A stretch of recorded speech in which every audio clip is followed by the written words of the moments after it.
We have DionneAiken. She's a graphic and UX designer for Walt Disney Company's Organizational and Talent Solutions Center of Excellence. How's that for a title? She's also an Orlando Neon Swan recipient. Yeah, they just got their awards last night, I believe. And she is a founding AIGA for founding AIGA's mentorship program, which is going on strong right now. And most importantly, she's a mom to a young son. Welcome Dionne to the stage, please.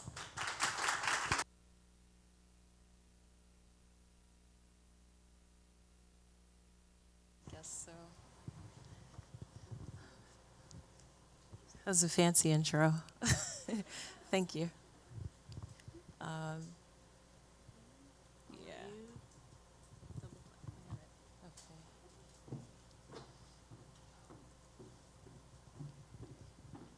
Okay. Hi, everyone. So thank you for coming, waking up early, and thank you for AIGA. It's a piece of me. I'm always with on the board. I used to be on the board for having events like this, and I'll touch on a little bit of it in my presentation. So I want to talk about imposter syndrome, silos, imposter syndrome, and conquering mental monsters, so negative inner dialogue. I was rushing because I'm going to be traveling after this, so I'm like packing this morning and trying to prepare for this.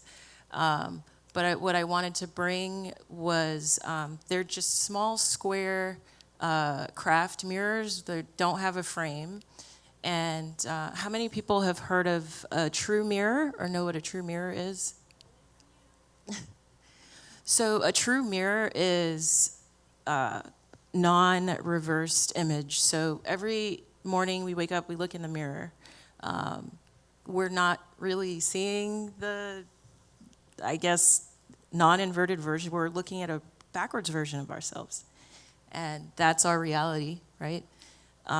With the true mirror, so I had these about the size of these Post-it square mirrors. If you take two and put them at a 90-degree angle and look into it, you'll kind of see multiple reflections, and in one of them will be the true you. So if you ever have an opportunity to try that, it's pretty interesting because you look a little bit different. You're not used to seeing yourself that way. And I wanted to open with that because with imposter syndrome, there is a little bit of holding on to a backwards narrative of ourselves in some sense. So just leading in with that. So really good intro. And with all that I have accomplished professionally and personally, I still suffer from imposter syndrome. There's that feeling of, I'm not a good enough mom. I could be a better mom. I could be a better designer, a better friend. I'm not good at coding. I'm not good at drawing, even though I'd like to draw. And that feeling intensifies when you hold your measuring stick, so to speak, against people around you that are, maybe they're better at something that you're not. So a lot of self-doubt. I do struggle with a lot of, I guess, the inability to accept successes and milestones. It is more of it's like underestimating my own abilities, and then this overestimation of everyone else around, and then this really deep fear that somebody is going to figure out or find you out as a fraud. So in a nutshell, that is imposter syndrome.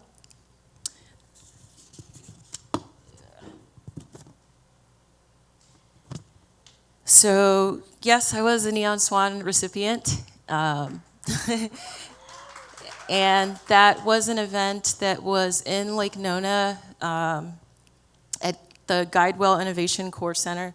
And it was to celebrate women that were making an impact in community. And I always want to say STEM, but it's STEAM. So science, technology, education, art, and what's the last one? Math. That's right. I'm not good at math. That's probably why I forgot that one. No. So there were over 140 women that were honored and given a Swan Award for their impact here. Raina was one of them. Congrats.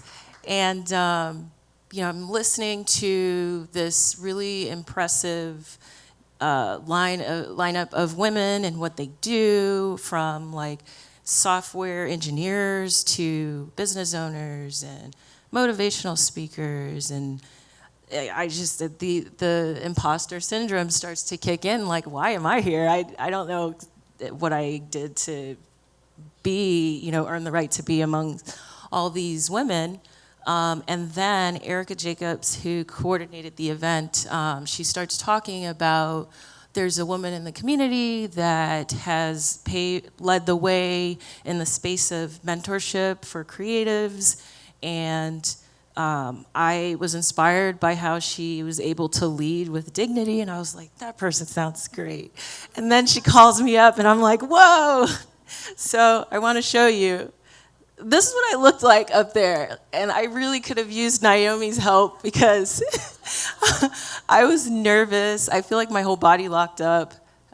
There's a weird expression on my face if you zoom in. It's terrible. And I thought that was weird and interesting, and it's still surreal to me. Like, I don't feel worthy of that award, but I do realize that, a lot of people also feel this way. Let's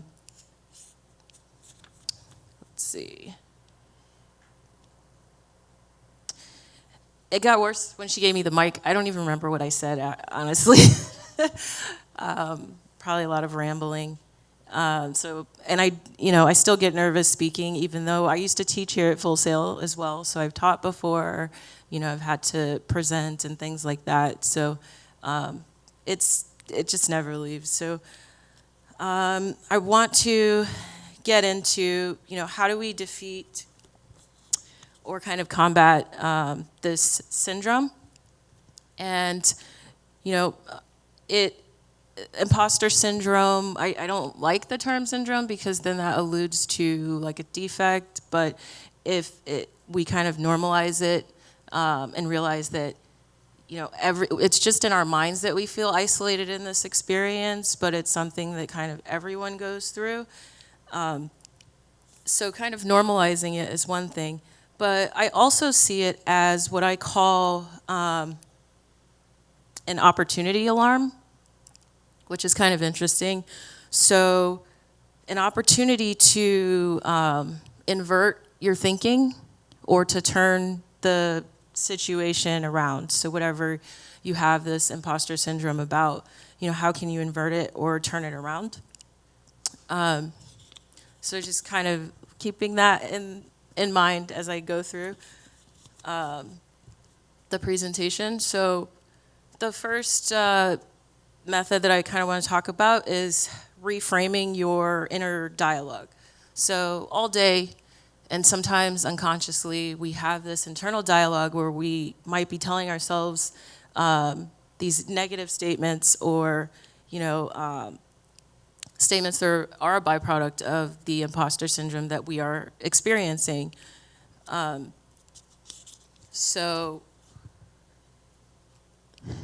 It could be, I'm not good at speaking.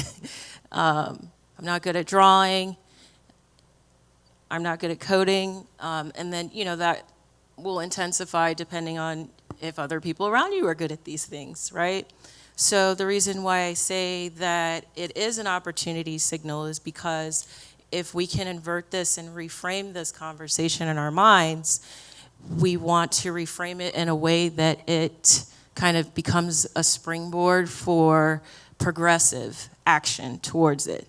Or away from it. Maybe you hate coding and it's just not your thing, right? So now you're reframing it to, I'm gonna get really good at this, right? So you're setting a progressive tone for positive action, and finding ways to reach, or catching yourself in those moments when you're having the negative dialogue and reframing it in that manner. So this goes to a point of you're not going to be good at, we're not going to be good at everything, but you can get good at anything. And I think sometimes we lose that in the fog in our mind, or our internal dialogue, but you can get good at anything. I believe the author's name is Josh Kaufner. I don't know if anyone's heard of the first 20 hours. So, and there's a TED Talk. I have links at the end of the presentation. I can make the slide available if you'd like. So he has a TED Talk on this also, where all it takes is 20 hours of focused, consistent practice to become good at anything from zero. Like, I don't know anything about this topic. If you consistently practice for 20 hours, you become good at it.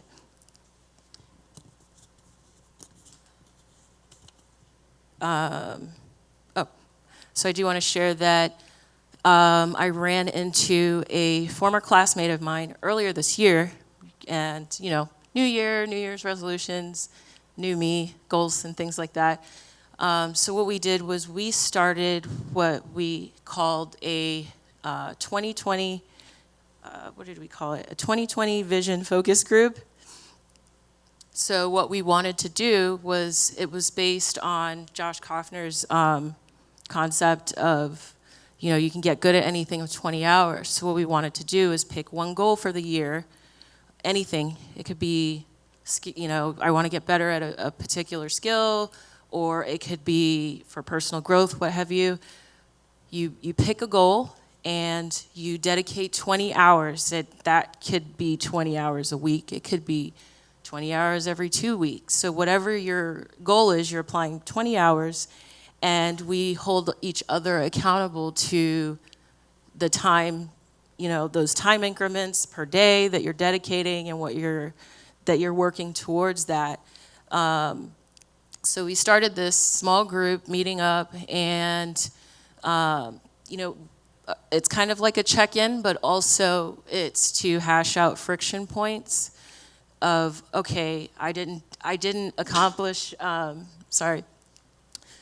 So she wanted to do stocks and trading and things like that. So she has certain assignments that her mentor would give her. So I would check in and say, did you complete these assignments that you had to do for this week? And look at her log. Felt like I was back in teacher mode again. It was cool though. I didn't get to it. Okay, well, why didn't you get to it? Well, I left one of my study sheets at home, so I had to go back home, and then I got distracted. So we kind of hash out, how to resolve these stops that aren't really stops. Can you make another copy of your review sheet and keep it in your car so that you don't really leave it anywhere? Or it's like, oh, I never thought of that. And we have another girl, Lydia. She would also say, what you could also do is, when you get to the library, you can copy your log and have a way to give yourself kind of the documentation that you need to take back to your mentor. So we kind of, this is leading into my next point of support system. And I say tap into it because I think that at times when we are experiencing imposter syndrome, it does isolate and silo the individual. It can silo teams and so forth. Support systems are how you break out of that. In our case, we kind of created our own, which you can do if you have, like-minded people with similar goals or similar struggles. You could be silently struggling with the same thing that is giving you this imposter syndrome, and you kind of come together and connect and tap in, but we're all around, right? So you can create your own mentorship. AIGA is a passion of mine because I've been with them, I feel like forever, been on the board. This is a picture from 2013. Raina, you probably can correct me, but through AIGA, being able to connect with and make friends, as well as people that I look up to, Anna, Victor, everyone on the board, Avery, and can converse with and reach out to, that also provide support, events like this. So it's been an invaluable resource, but there are a lot of other groups depending on what you do. Maybe as far as yoga, there are different networking events, or, if you're into videography, whatever it is that you do, actually like reaching out to connect with other people that are professionals that you look up to, or maybe they're peers that are struggling with the same things as you, helps break out of those silos. Not only does it help with breaking out of the silos, but then you grow skills-wise, professionally, and also personally. Finding mentors also helps. Interestingly, being a mentor helped me grow as well. Colleagues, so connecting with, at Disney's huge. There's so many different design departments. And what I have been trying to do lately is reach outside of my department, which is interesting because there are overlaps, new ideas, new approaches that sometimes we don't really get to because we're siloed in our imposter syndrome.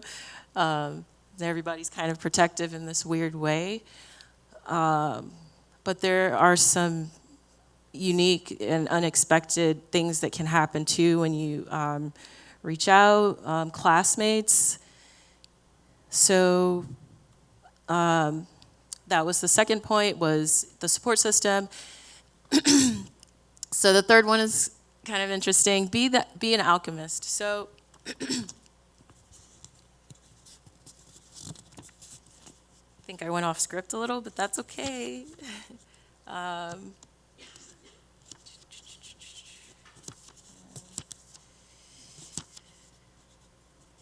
Okay, so I guess the Merriam-Webster definition, there were a few definitions, kind of long.